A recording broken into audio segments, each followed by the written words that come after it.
All right, everyone. We start off today talking about Kamala Harris, the copycat candidate. But one real quick announcement. I'm not going to do a live stream today. I've got to go grocery shopping.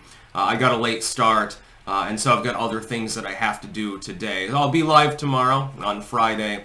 And, of course, we're awaiting that Kamala interview. I will be watching that tonight. Yes, definitely. It's not going to be live, so it doesn't really matter. I'm also testing out something. YouTube's algorithm hates me, so I'm testing out not tagging my videos at all on YouTube. I'm going to see how that works. Anyway, you can tell me if you got notified of this video. I'm thinking maybe they demote people who tag. I'm not 100% sure. It looks like they're gravitating away from using the system. Anyway, there is a political doppelganger to what you're currently seeing. People have noticed that Kamala Harris is effectively copying Trump's homework.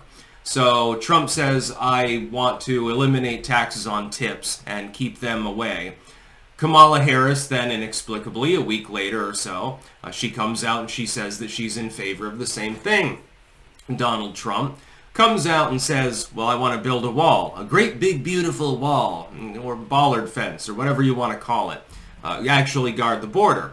Now, during the Biden-Harris administration, there has been basically no attempt to guard the border, other than low-key reallocating funds that were already allocated in order to install more electronic surveillance. Other than that, you haven't seen anything. The bipartisan border deal is dumb, wouldn't actually do anything, but she's now said, oh, well, yeah, I'm in favor of that. Next thing she's going to say, refund the police or something along those lines. I'll tell you, there is a political doppelganger. There's a precedent to this. I know exactly what strategy she's using. Let me explain. In the wake of the very successful Ronald Reagan administration, and there's not a complete overlap, but hear me out. The Democrats were hemorrhaging support. They realized that Reagan's policy of freezing federal spending increases, etc., was popular at the time. And so that created the modern political hegemon that we've been using, well, up until the Trump era. We're in a different hegemon now. What happened is that they determined that it was not really possible to go with the Carter or Mondale models that they had been using, with the old school liberal models. They were outmoded, they didn't make a lot of sense, and they weren't hip to the times. They didn't work anymore. What they did, therefore, was field Bill Clinton. Bill Clinton is an intelligent individual. Now, I'm not saying he's a good person. I'm not saying he's good.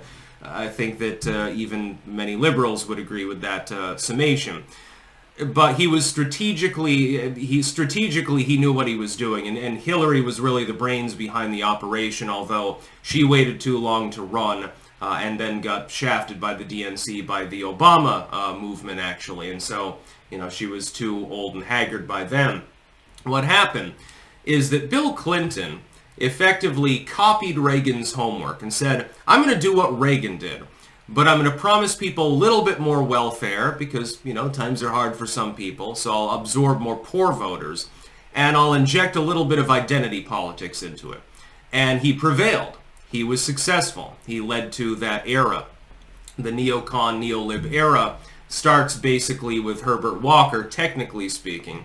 But Herbert Walker was a really weak candidate. He had multiple foreign policy crises, etc., which Kamala shares, by the way, and so he fell by the wayside.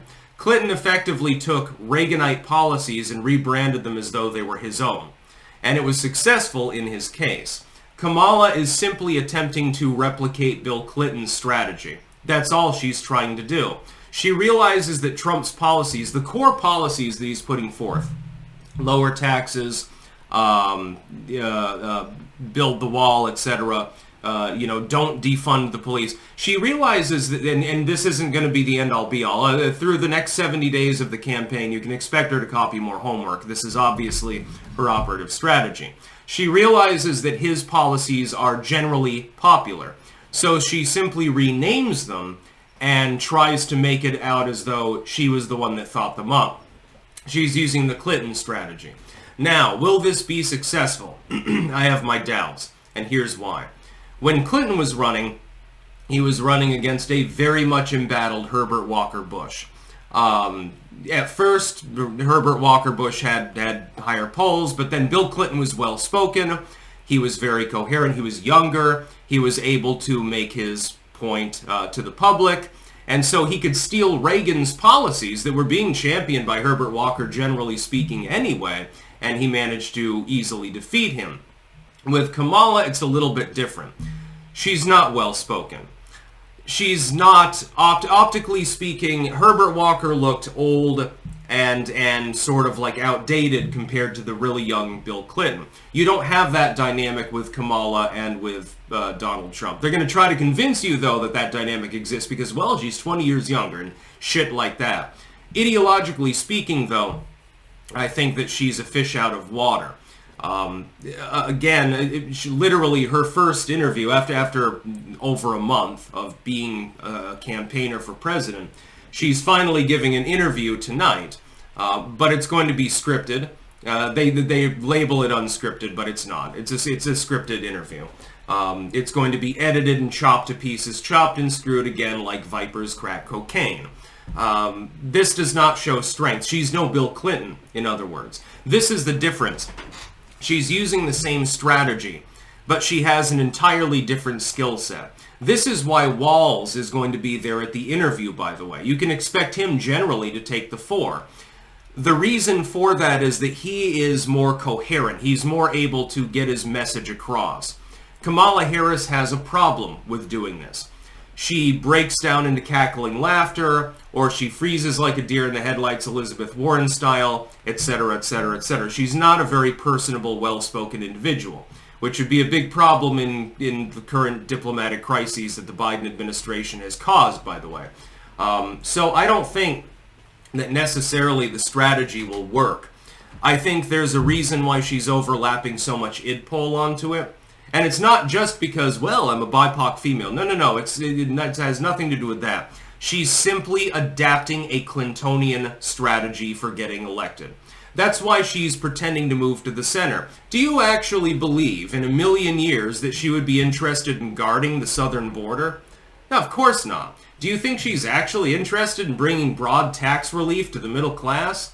Yeah, I'll believe it when I see it. But I haven't seen it under the administration that she has been part of, and Trump needs to tie her to the administration.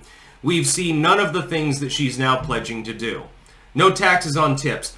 Kamala Harris never met anything that she didn't want to tax. That's bullshit. It's completely preposterous. No, what you'll get is you'll get people that get tips, they get a higher wage that gets taxed higher, basically. I can tell you why she's doing this. It's an adaptation of a very successful political strategy. She's not, by the way, unwise to utilize this strategy. It's just she doesn't have the particular skill set, I think, that's required in order to make it work. Clinton was very suave. He was a schmoozer. He was very well-spoken. He was charismatic.